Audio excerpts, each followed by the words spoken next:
Welcome back sa ating YouTube channel na Solving Math with Leonalyn. Number series ulit tayo or number sequence. 2, 10, 42, 170, 682. Ano kaya yung next dito? So, yung mga numbers from 2, isang digit lang, naging 3 digit niya.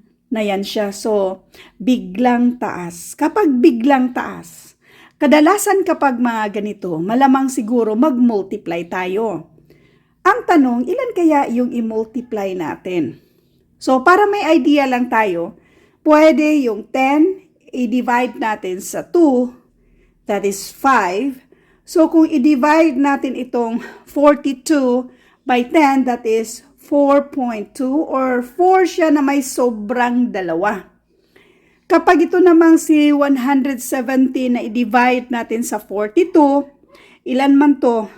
Mga 4. So, 4, sobra pa rin ang dalawa.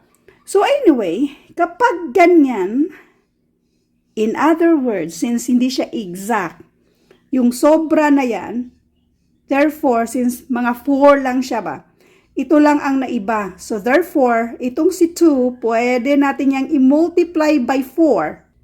So, 2 times 4, this is 8. Yung 8 na ito ay ada natin ng 2. So, bali, 2 times 4 equals 8 plus 2 equals 10. So, ganun din ang gagawin natin sa next. Okay, rewrite lang natin. So, this will be times times 4, no? Times 4 plus 2. Ganon din ang gagawin natin dito. Times 4 plus 2. Diba? Si 10, kung i-multiply natin ng 4, that is 40, plus 2 equals 42. Next, dito tayo sa 42. I-rewrite natin si 42. Okay? Wala na tayong space. Si 42.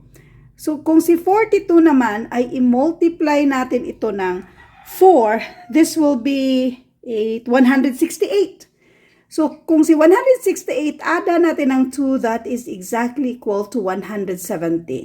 Si 170, i-multiply natin ng 4. So, 0, 8, 680. 680, ada natin ng 2, this is exactly equal to 684. O, meron na tayong klarong pattern dito. Times 4 plus 2. So, ganun din ang gagawin natin. I-times 4 natin. Itong 682, adan natin ng 2. Yan na yung sagot. So, pareho mang 0 yung nasa huli, no? 2 times 4, this is 8. So, 2... 3, ilan man to? 24, 27. So, kung ada natin ng 2, dapat ang sagot nito ay 2730. At yan ay nasa letter E. All, I hope na meron kayong natutunan sa video ito at abangan yung iba pang mga number series natin. Thank you and God bless.